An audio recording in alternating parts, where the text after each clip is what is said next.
Bonjour, bonsoir, bienvenue dans cette nouvelle vidéo. Aujourd'hui, on va parler bien évidemment de la conjuration, de l'univers étendu de Conjuring Universe, si je peux le nommer ainsi. Et donc, on va passer de A à Z du dernier film au premier film, mais on va pas être plus en ordre chronologique, donc du premier film au dernier sorti dans cet univers-là. On va passer les Conjuring, les Annabelle, la Nonne et ce qui en suit. Donc, à savoir qu'est-ce qui va arriver dans le futur de cet univers-là. Qu'est-ce que je pense? Ben, qu'est-ce qu'ils ont annoncé? Ils n'ont pas annoncé grand-chose, à part... Non, on va garder ça pour plus tard. Donc, qu'est-ce qu'ils ont annoncé pour la suite de l'univers? Donc, qu'est-ce que je prévois pour vous aujourd'hui dans cette petite conversation? C'est d'énumérer tous les films sortis jusqu'à présent, en vous donnant mon petit avis rapide. On finit avec un petit classement de tous les films de l'univers. Et ça va être la petite vidéo du jour, quoi. Oui, comme ça, tranquillou. Et ça part tout de suite. 2013, j'avais 11 ans. Et ce film m'avait traumatisé. Pourquoi? Parce que le personnage principal, son nom de famille, c'était Perron. Exactement comme le mien. Et ça, à la fin, je me rappelle, on voyait le nom de la madame, que je... Il me semble que ça commence par un J, mais bref, ça me parle X Perron est basé sur des faits réels, blablabla. Bla, bla. Et là, je vois ce texte-là, puis je suis comme, je suis mort. Genre, c'est moi le prochain, là. L'entité s'en vient directement me chercher parce que j'avais le même nom de famille. Ça m'avait explosé. Ça, là, j'avais vraiment eu peur de la première conjuration. Je pense pas que je l'avais réécouté. Jusqu'à, là, je les ai toutes vues pour faire cette vidéo-là. Et pour le quatrième, dans le fond, parce que c'est ça. Pour moi, je pense que c'est la fin de l'univers, mais restons dans le premier. 2013, James Wan nous a sorti La Conjuration 1. Ouf! Quand même, hein? Très, très bon film. Surtout si on compare à ce qui se fait aujourd'hui, je trouve qu'il se démarque autant par la mise en scène. Je trouve qu'il y a de quoi de soigné à l'écran. C'est un beau film.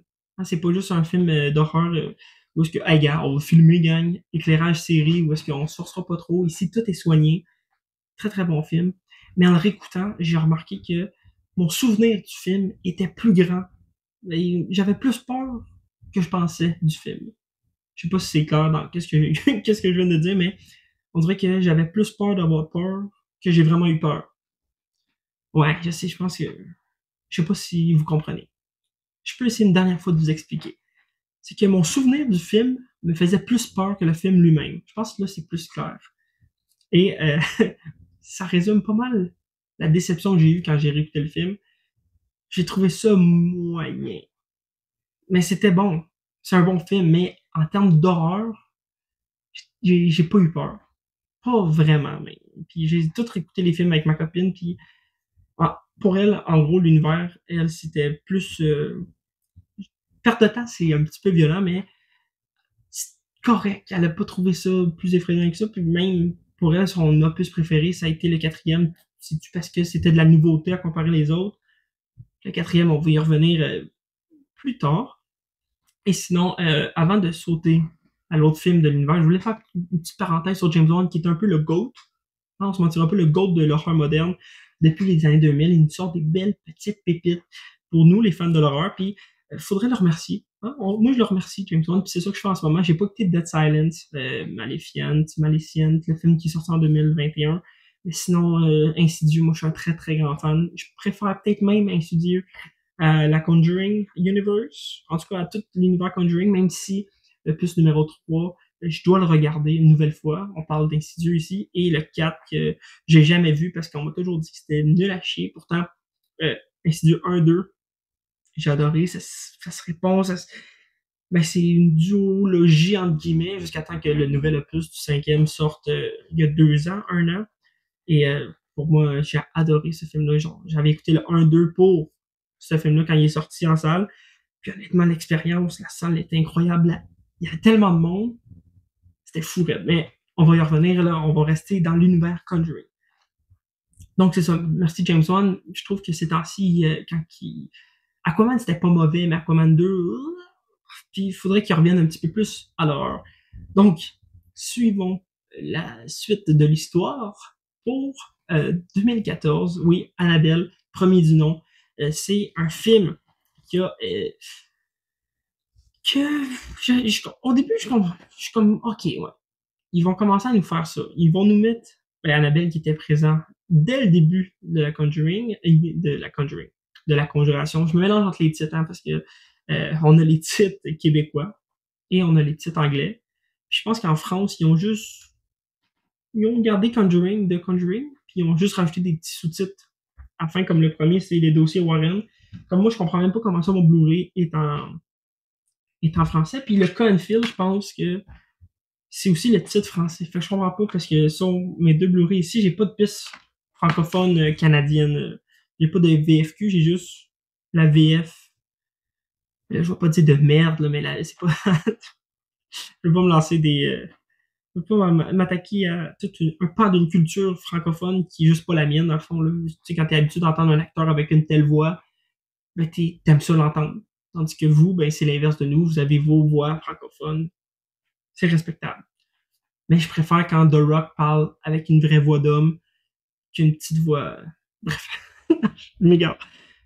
Bref, tout ça pour dire que ce film de John R. Leonetti, qui a pas fait grand-chose hein, après ça, puis avant ça, mais le scénariste, faut s'en rappeler. Hein? Gary Doberman, c'est le gars qui a écrit Annabelle 1, 2, 3, et où il a aussi réalisé le 3. Donc, lui, il va être présent dans le reste de cet univers-là. Pour ce qui est du premier Annabelle, oh, j'ai trouvé un peu long. Pas mauvais, mais un peu long. Ouais, c'est ça. C'était, en gros, les Annabelle, c'est pas mal moins bon en partant que la Conjuration.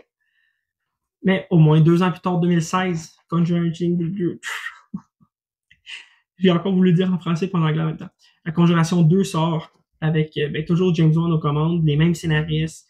On est la même équipe. Producteur Peter Safran, hein, parce que c'est lui qui chapeaute le tout avec James Wan maintenant.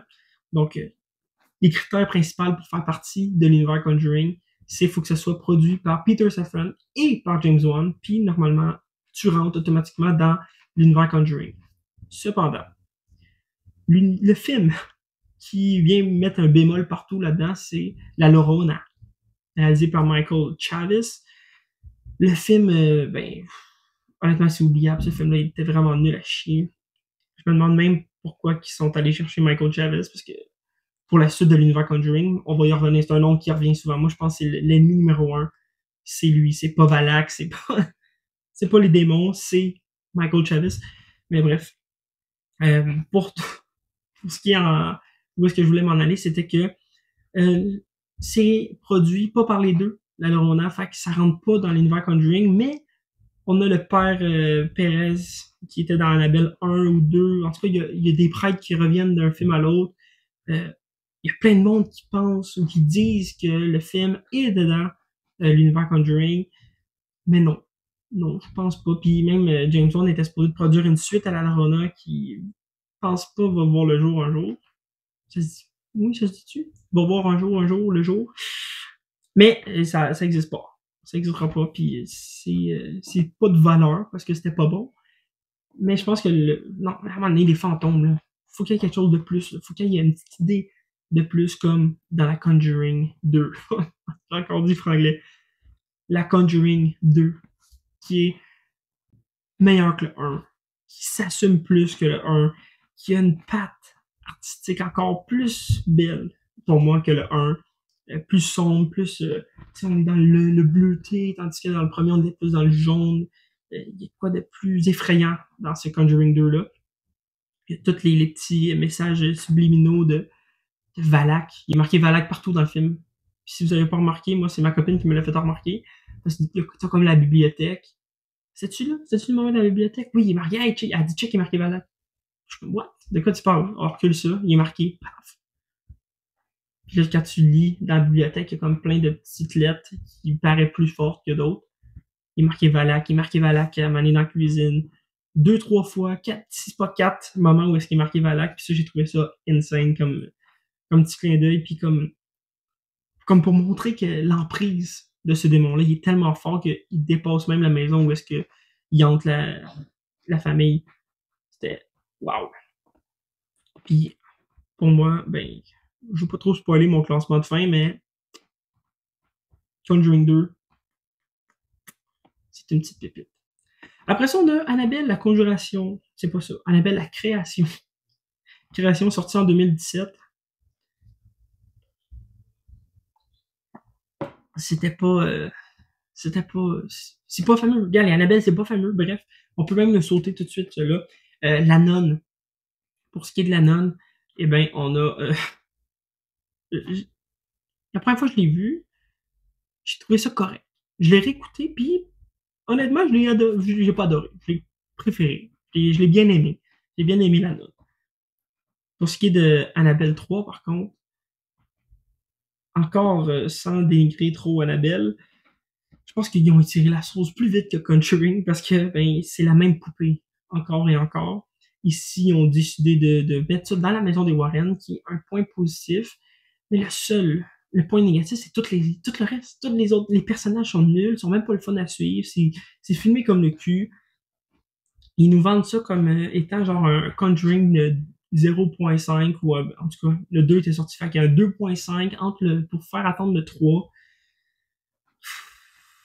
On suit Judy. Judy est là. Je pense que Judy, c'est la fille qui s'est fait le plus recast dans l'univers Conjuring. Ça n'a pas d'allure comment que cette fille-là a été jouée par plein de personnages, mais de plein d'actrices différentes. Mais sinon, il n'y a pas grand-chose à tirer de la conjuration. Ben, pas de la conjuration, pardon, d'Annabelle. Après ça, c'est pas mal à partir de là, je trouve. Là. Après la nonne, là, genre, tu commences à comprendre que l'univers s'en va de même. Là. Parce que, je veux pas, Conjuring 1 et 2, ça va super bien. Annabelle commençait déjà à tirer de la patte. Annabelle 2 sort pour essayer de vous expliquer les origines j'allais dire ce fantôme, mais cette entité parce qu'Annabelle, c'est plus qu'Annabelle. Là. Après ça, on a la nonne, spin-off de Conjuring 2. Tu voyais que ça avait du sens. Là, Annabelle 3, tu commences à étirer un peu. Là. Le Conjuring 3, qui était là pour peut-être potentiellement relever la barre, pour nous dire genre, hey gang, that's right. On est là pour tenir la franchise de la meilleure façon du monde. Jusqu'à temps que quoi? On apprenne que qui va réaliser le film?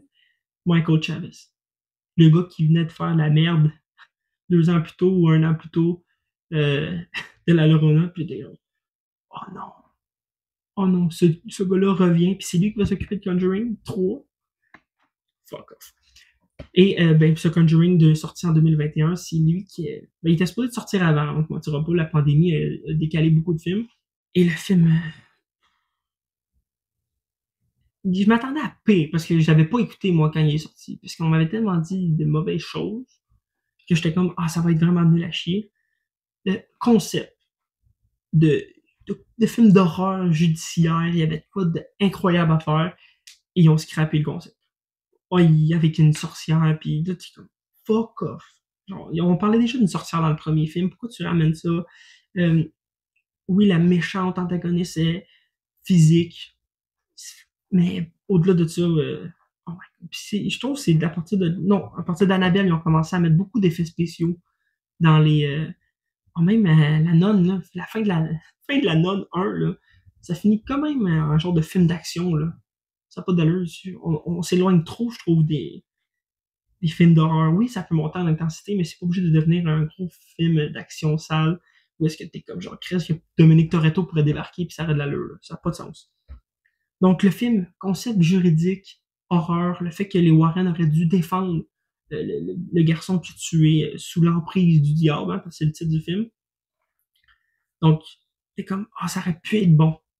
Il y aurait eu de quoi d'intéressant. Je pense pas avoir vu quelque chose qui ressemble à ça. Le fait de confronter le juridique au paranormal, ça aurait pu être fou raide. Après ça, le fond du baril arrive avec La Nonne 2 2023. Je pense que c'était mon pire film je pense que c'était mon flop numéro 1 de l'année. Là, je scrape un peu le suspense du classement, mais il est déjà scrappé, fait que nul à chier. Là. La Nonne 2, là, il y avait une affaire d'intéressante visuellement, c'était le truc avec les magazines qui flippaient. Puis, ils l'ont scrappé dans la bande-annonce. Grâce à qui? Michael Chavez. Encore lui qui réalise ce film-là. Puis là, on était comme, fuck off. Là. Puis, je pense que c'est le seul film qui nous met une petite bande, pas une bande-annonce, un teaser, il nous met une petite scène pas générée pour nous parler de Conjuring 4. dernier The Last Rite, donc les derniers, le dernier film de la franchise. Puis on est comme, yes, ça serait le fun que James Wan y revienne pour finir ça, hein, pour conclure tout. On va finir avec un gros film sale qui réalise Michael Chavez. Et là, c'était la fin. Je pense que honnêtement, je pourrais pas dire. Non, je peux pas dire qu'il est meilleur que le 3. Pour vrai, le dernier, là, il y a des effets spéciaux nuls à chier. Puis moi, là, honnêtement, quand ton effet spécial est pas bon, puis ça te sort du film, c'est un gros bémol. Donc, je vais vous dire maintenant mon classement. Puis si jamais vous voulez me donner le vôtre, ben allez-y, gênez-vous pas. Après ça, c'est relatif. Hein. Je sais pas si pour vous un 3, ça équivaut le même 3 que le mien. Là, je parle de Letterboxd. 9e position, le pas de roulement de tambour, c'est la Nonne 2. J'ai mis 1 étoile plus 1 étoile et demie. Ouais. Genre pourrais, à part la petite scène avec tous les magazines, la Nonne est beaucoup trop forte. Puis elle se fait nerf directement quand l'antagoniste arrive. Hey, dès le début du film, là, elle te flamme quelqu'un. Elle te l'écarte elle. Genre non, ils ont nerf la Nonne. Puis l'échelle de pouvoir avait plus de sens dans le premier film. C'est pour ça qu'il va être un petit peu plus haut. 8e position, Conjuring 4. Oui, j'ai mis 2 étoiles et demie. Parce que je me suis fait chier un peu. Puis j'ai pas... 2 heures et que le film, là, c'est très long. Mais les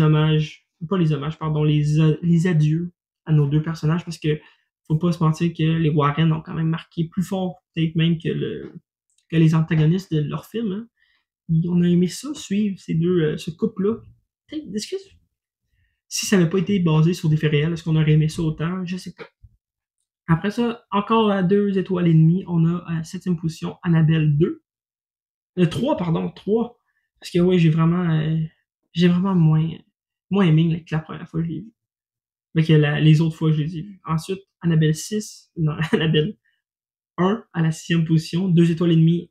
Même chose pour Annabelle 2, que j'ai mis en haut d'Annabelle 1 parce que il y a une petite twist à la fin de Annabelle 1, d'Annabelle 2, pardon, qui fait le lien avec Annabelle 1, puis t'es genre, ok, je comprends des choses, j'ai de quoi que ils ont essayé de faire, et j'ai fait, ouais, j'aime bien, puis je vais vous laisser découvrir ça si jamais vous l'avez pas vu.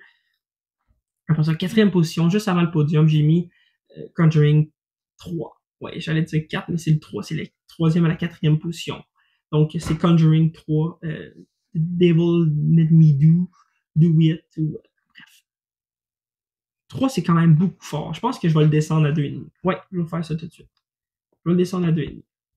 Pour ce qui est de la nonne, qui est à la 3e position de ce classement, je pense que 3, c'est quand même un chiffre, c'est quand même raisonnable.